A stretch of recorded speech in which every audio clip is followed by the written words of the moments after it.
My next guest is Robert Dunlop. Robert is a middle school teacher and technology and assessment consultant. His experiences in the classroom and throughout his district have given him a deep insight into the importance of teacher happiness. He credits working with thousands of educators as paramount to his research for his book, which is Strive for Happiness in Education. Robert's teaching journey has been one of the peaks and valleys. His work in schools and his role in creating the Terry Fox lesson plans for educators around the world led him to being honored with the Prime Minister's Award for Teaching Excellence. Although Robert has enjoyed many peaks throughout his career, he credits his valleys for his greatest learning. The message he shares in the book, online, and through his speaking comes from his passion to reconnect to his love of teaching. He looks forward to inspiring many more educators to find happiness in education. Welcome to the podcast, Robert. Thanks for having me today. Well, tell me about a time when you were in the trenches and managed to crawl out. Oh, yeah, I've been in a couple of trenches for sure. And I've actually been on the verge of leaving education twice. The first time, I would say, it was like a combination of two things happening. We were starting a family, and then my personal side, my wife got really sick, like hyperemesis, like what Princess Kate has, throwing up like 13 times a day. So I think that was leading to like fatigue and tiredness. But then at the same time, my admin were looking to make some changes to my schedule, because in elementary we teach like pretty much everything. But I had really focused in on being able to teach what I felt like really good at and loved to teach. And they were trying to move some stuff, and I was just super I guess the word is like entitled to that. Like I really felt like I deserved that at the time, and that led to more and more issues. To the point that my admin and I didn't see eye to eye on anything at that point. And they said they were going to immediately administratively transfer me. So I was going to be transferred to another school that day for the next day. Wow. And when he closed the door, like prior to teaching, I used to be a personal trainer for a multi-millionaire around the world. So I had this crazy job, and I left it because I wanted to have an impact in education, and I had a vision of what I was going to do with that. I remember him closing the door and feeling sick, and be like, there's a moment where I thought to myself, fine, I'll just shut it down and go put me wherever you're going to put me, and I'll just count my days to retirement. And there was that moment, I was just like, in my head, I was just like, that's not why I got into this. I didn't get into that to do it. So I said, I got to find a way. So I called them back in, and they were fantastic. And we had this great conversation. And, but what I learned in that valley I was in was that like, I wasn't willing to change or even willing to have conversations about it. So I had to own some of that, and I had to own some of my behaviors, and, they own some of their behaviors. And it actually led to me getting a leadership role in our school with regards to technology, which ended up leading to me being the technology consultant for our board. So it was one of those things where I was definitely having a really tough time with it. But the lesson I learned in there really helped me to get back. And it's actually what was, I would say, the first seed of writing my book on happiness. And I wasn't even really at that time, my fear was I was going to get that in that spot again. I was going to be that unhappy again, that I just didn't care anymore.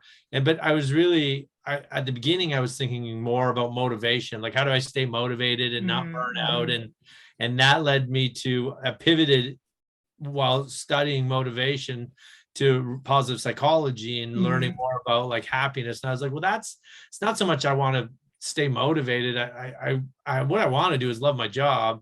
And if I love my job, I'll stay motivated, and all these other great things will happen. So that was definitely one of the roughest peaks in valleys in my career. But as often is the case, that led you to better things and realizing your full potential now is, working with technology, writing your book, now speaking about this. Yeah. It was incredible. One of the most interesting parts about it is like, so I actually look at it like I do a timeline happiness activity in my book where I actually can visualize the peaks and valleys. And so if you can visualize, like I got out of that valley and I was up onto a peak, like I began to study all this stuff and talk to people, and I was really felt like I was onto something. And I remember presenting at a conference, the first time ever I did like a keynote-y kind of presentation, and it was on happiness education. And at that point, if you were to say, like, what's the rest of your career look like? I'd have been like, I figured this out. Like, I just got to be more willing to change, more open to that, like more flexible and, able to pivot better and, all those things. And that was not the case. About 6 months later, I was back in a similar valley.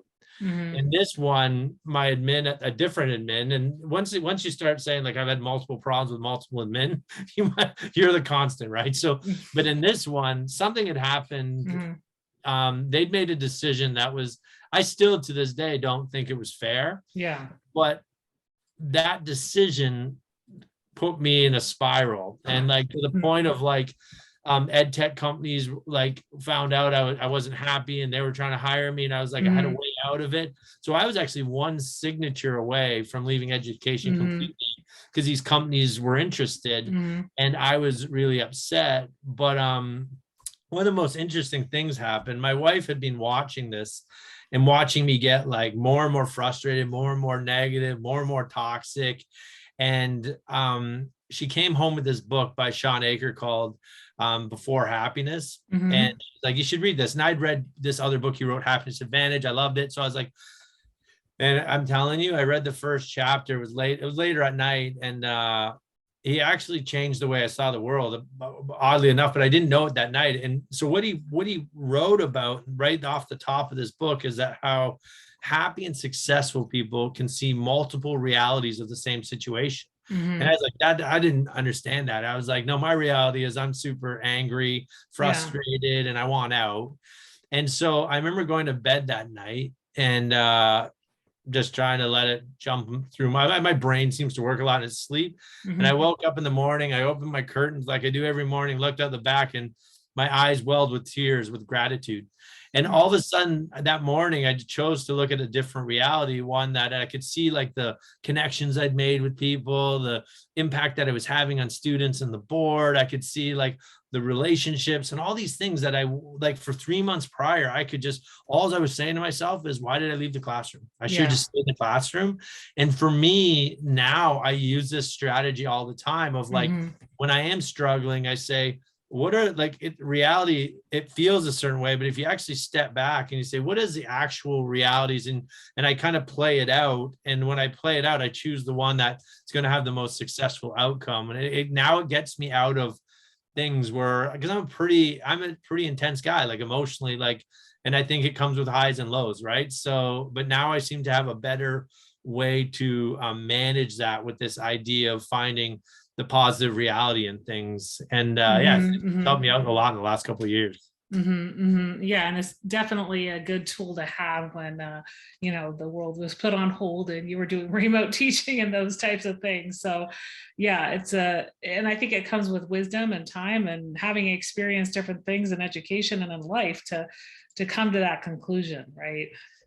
100%. We in my role, because there was a supply teacher shortage, you guys, I think you guys call them substitute teachers. There was a substitute shortage that you went from being consultant and having all these crazy roles and things to like, now you're going back to where you started and substitute teaching. And the first couple of times it was difficult, like, because you just like, you were frustrated on why it was happening. But then I'm telling you, I went and I sat down and I do a lot of thinking in the shower, and I took a shower one night and I was like, it's got to be a positive reality of this. And because I wasn't doing, I would say I was pretty good in the classroom before until this. And I was like, why am I not good at this? And then I realized it, because I wasn't trying to be good at it.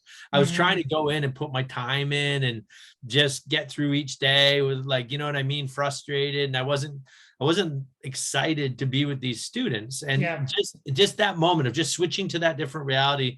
And I remember coming out of that shower, just being like, I'm going to try and kill this. I'm going to try every day to go in and be the best substitute teacher these kids have seen. And all of a sudden I started loving it. I'd get a call and I'd go in there and it's just that change in attitude. all the kids that they were loving it. Like it was a blast. Every day was like, I was like, I can't believe I'm getting paid for this. But like 2 weeks prior, I was like, this is the worst. And so now we're not doing it again, but I actually miss that. So it's actually something that made me really think to myself, like, I think it's getting to the time I go back to the classroom, because being with those kids and just, I think I've been out of the classroom for a bit, and I think I need to go back and just immerse myself in that for a while. Well, I mentioned in the bio that you have won an award, the Prime Minister of Canada Award for Teaching Excellence. And we talked a little bit in the pre-chat. It had to do with the Terry Fox Foundation. And for those who don't live in Canada, if you can enlighten me a little bit about Terry Fox's story and how the lesson plans and the award came about. Oh, crazy day to do it, because this is actually the Terry Fox Run Day. So my family and I, we did a 5K this morning, and it happens all over Canada, even the world. They do this run. But for those who don't know Terry Fox is, he's like really like our prized possession in Canada. He, as a young man in his late teens, he got cancer and ended up losing one of his legs, and from the knee down, and had like an artificial limb. But what he saw in the hospital with all these young kids struggling and fighting through cancer, he says, I need to stop this. And so he decided that he was going to run across Canada on one leg. And he had a really good crack at it. He started out in the East Coast because he wanted to run into the wind. And at the beginning, when he was in like right on the East Coast, no one knew who he was. But by the time he hit Ontario, where I live, it blew up. And he never made it. But if you think of like my wife right now, for instance, is training for a marathon. She just last weekend, she ran 33 kilometers. In a couple of weeks, she runs a marathon, which is like, well, you have it in miles, right? So 26 miles or whatever. And he ran a marathon a day for 143 days in a row, getting himself quite a distance across Canada. And then the cancer came back and he ended up passing away. But I remember my love of Terry Fox started when I was a teenager, and I had a paper route, and it was raining really hard, so I couldn't get out to do it. So as a typical teenager did back then, I just jumped on the couch and threw on the TV, and I saw him in the hospital as a movie with these kids. And I was just so touched by it. And not just like the fact he wanted to make a difference, but also the fact that he just never quit on anything. He just one step to the next. It was amazing just to know that.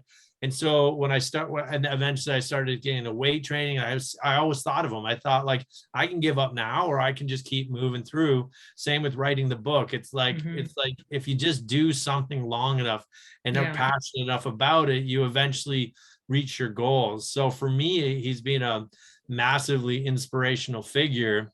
So I used to run, we do like school runs. So like to support the cause, like Terry Fox school runs. So when I was in schools, I was doing all these. One time we did this one where it was like, we ran the distance around the world for Terry. So we had tracks in all these schools, and I organized this thing. It was kind of cool.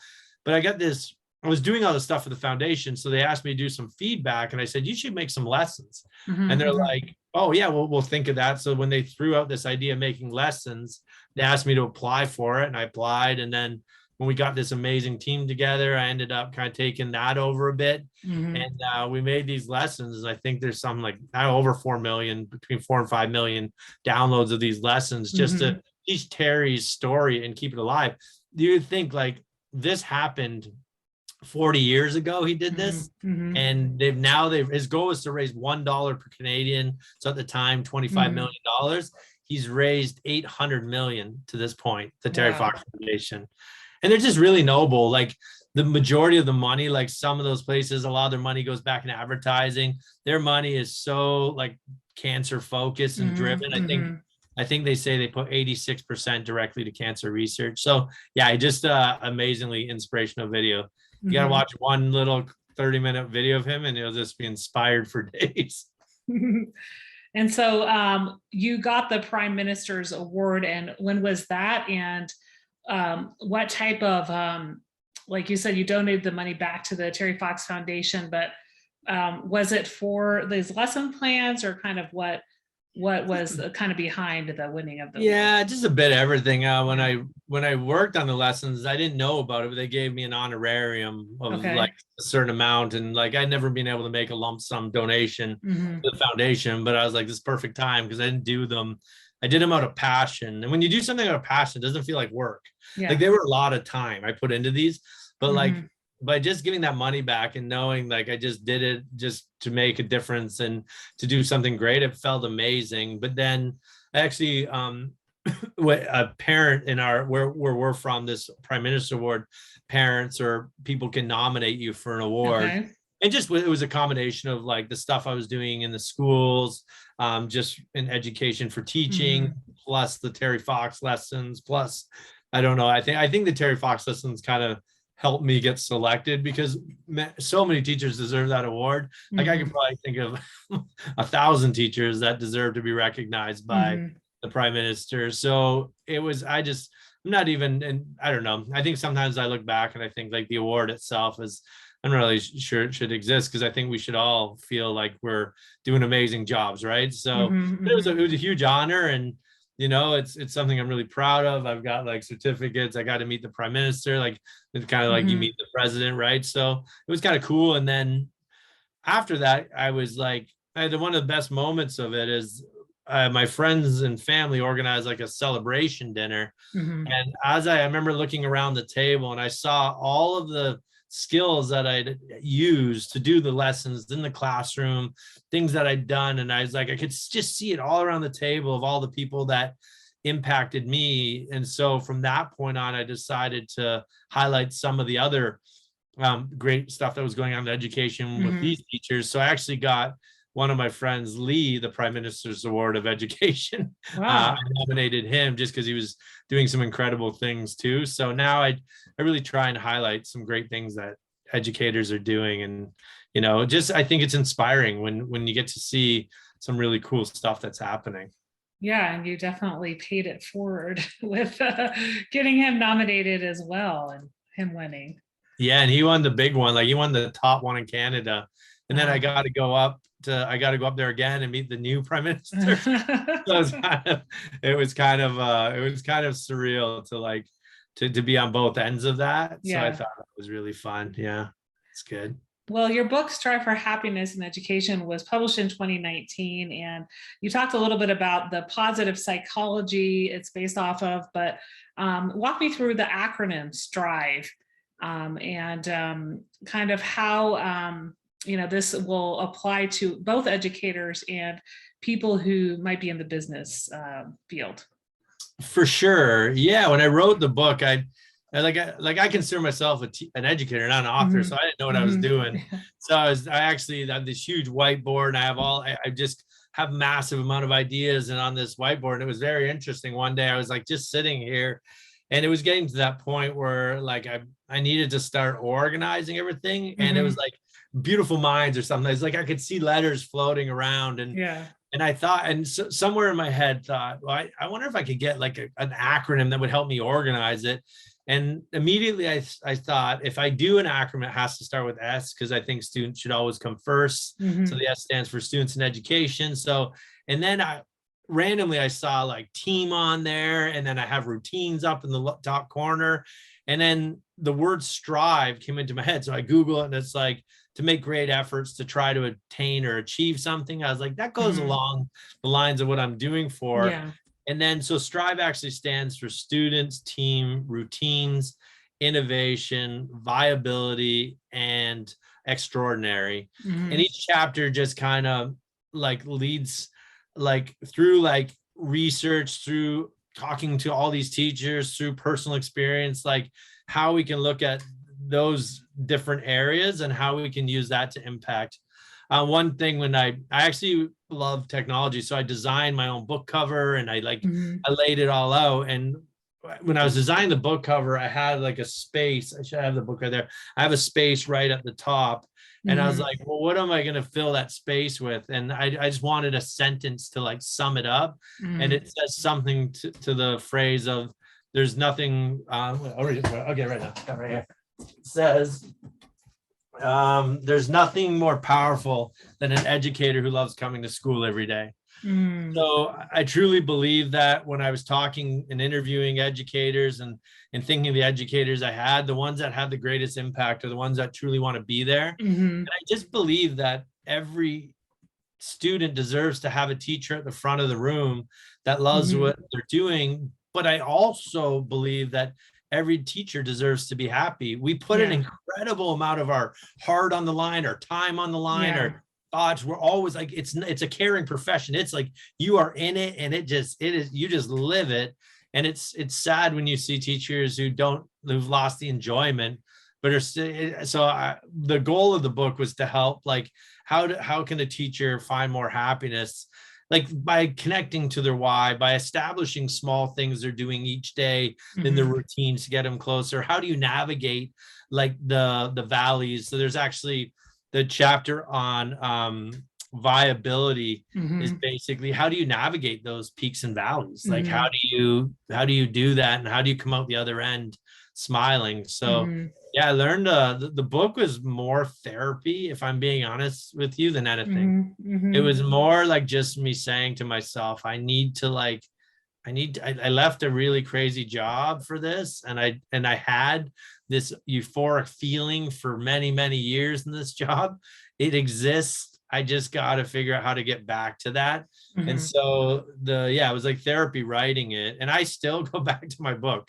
Sounds a little weird, like when I'm scrambling or struggling with some stuff, because I still struggle all the time with things. Sometimes I think back and I like just open a chapter up and I just leaf through it. And I say, well, you don't preach it. You got to live it, right? You got to go back to that. Because a lot of the things I'm sharing in the book are things that have worked for other people. And I like, maybe at a time they didn't work for me, but now I'm ready for it. Like, so it's kind of like, yeah, it's kind of neat to have everything kind of pulled together into one little piece, one little book. So it's kind of fun. Yeah. And you said you're also helping Suzanne Daly write a book. She's runs a Teach Happier podcast. So that kind of goes in the same vein. For, somebody who's promoting happiness in education. Yeah. She doesn't need any help writing it, but it's just nice to like field questions, right? Like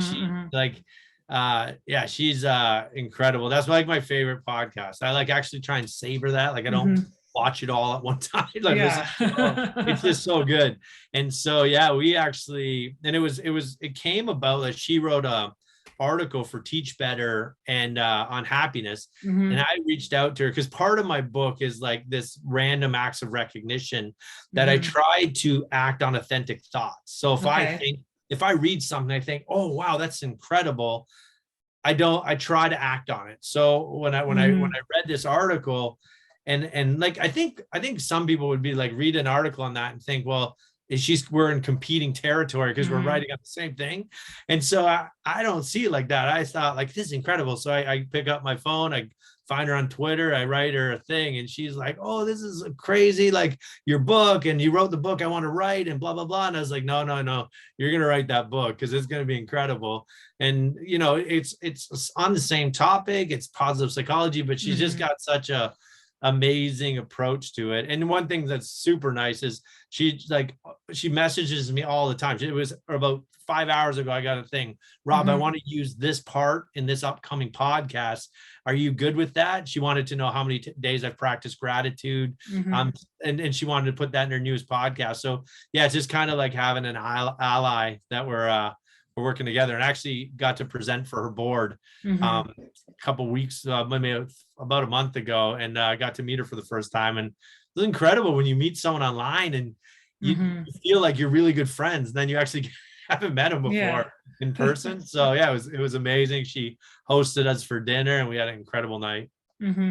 So you tell me you tend to not do too many speaking engagements per year, but what is a typical audience? Would that be like a school board, like a district opening, or any type of like teacher in service? What type of professional development do you provide? Yeah, I'm pretty much open for anything. Part of it is like with working full time and coming out of a pandemic, pre-pandemic, I was doing a lot more. Like I was keynoting conferences, and especially a lot in Ontario, like because like you do one and then it leads to more and more and more. And then my book came out right at the beginning of the pandemic. Not the best time to release a book, but then I started to get like virtual stuff. I was actually even outside of education. I was doing like pharmaceutical companies and things like that. And Mhm. then I found that virtual world, like it was people were loving it and it was great at the beginning, but I Yeah, think it just peters out after a sure. while. There are so many Teams calls. You're just like, I can't do this anymore. Yeah. Yeah, no, so I'm looking to fire it back up, but like I was down in Pennsylvania a while, and then I'll be at the Teach Better conference coming up soon. But yeah, no, I'm open to doing anything, but I've run like workshops on it, or I do like, I Mhm. love keynoting. It's amazing because it's just like you got everyone's captive attention there because it's kind of Mhm. fun. So I get Mhm. like, that's where I got like the greatest like high. I had when I was down in Pennsylvania, it was actually the first time I got to speak to a larger group with my book. Like it like, Yeah. 'cause I was doing all this without a book. And so then part of there was that they bought the book for each educator, and like I'm standing there and they're walking in with my book in their hand, and then they're covered in sticky notes and like, and I was like, well, like my like Yeah. completely welling up. Like I wasn't even ready for that part of it. And then they did this like little mini session on my book, and they were all saying what the takeaways were. And then at the end, I did my talk, and then Mhm. they asked if anyone wanted the book signed, and they were all in this line, and I was signing books, and they'd given people Yeah. rocks, and they're like, "Will you sign my rock?" And I'm like, "This is Wow. crazy. I'm just some Yeah. teacher from Ontario." Like it was unbelievable. Like it was. I think I just kind of with the way the book rolled out in the pandemic and the speaking, and I just at one point I think I just said, well, I guess that's just not part of this anymore. And so I was kind of moved on. I was just like, and then getting to go back and do it, I was like, oh, I really enjoyed that. And things are opening up now. So I'm Yeah. getting inquiries, but yeah, just I'd love to break into that more. But just with the job, and the family, I just really, I don't want to not be an educator. I didn't do all this Mhm. work to just jump on a plane every day, Mhm. right? So Yeah. doing them here and there Yeah. and just sprinkling them around. Mhm. I had a good friend of mine. She was doing a TED talk, and I went there, and she had my book and asked me to sign it. And she's like, "So when are you doing a book tour?" And I was like, "What do you mean?" She's like, "Well, you're obviously just gonna like just start speaking on this all the time." And I was like, Mhm. and then I like right off my head, I didn't know where it came from. I made up this analogy. I was like, my book right now is like sprinkles on a Sunday, and like a Yeah. big talk is like a piece of Snickers. I said, but like if all I did was that, like I said, if like it would just be like a bowl full of sprinkles, right? Yeah. I Yeah. said like what truly makes me happy is my family, my job, my education, Yeah. and like the ice cream, and then you put some fun stuff on top of that. So Sure. really being an author is like, I know you're publishing a book. It's the most incredible just feeling of like every step is kind of cool, and just seeing people with your books, and people will reach out to me after or tell me stories, and yeah, that relate to the book. It's been a just it's awesome. It's been 2 years of just so much fun and Yeah. awesomeness, just due to like, doing something that you were passionate about, and not even knowing if you were ever going to put it out to the world. Like I didn't Mhm. set out to be like, I'm going to write a book. Like it was Yeah. just like, it's like, I didn't have a choice to write this book. My wife always says, she's like, once you got it in your head, you just had to get it out. Like, Yeah. so I think she's happy I got it out because that's Yeah. all I talked about for 4 years. She's just like, please stop. Well, I'm so glad to hear that, like, districts are now using it for their in-service and, buying it in bulk, and, that you're able to come and see people, and, that it's been being studied in book clubs, and, you're in that boat with people who had books come out around the pandemic, but now that, people are still discovering it, and this is, getting it out on podcasts is a good way for more people to hear about it. So yeah, I'm glad that, that's still, people are viewing that, to be helpful. Well, out of everything we talked about today, your work with the Terry Fox Foundation, your trenches story and finding motivation, and your writing, what's one thing you'd like listeners to remember?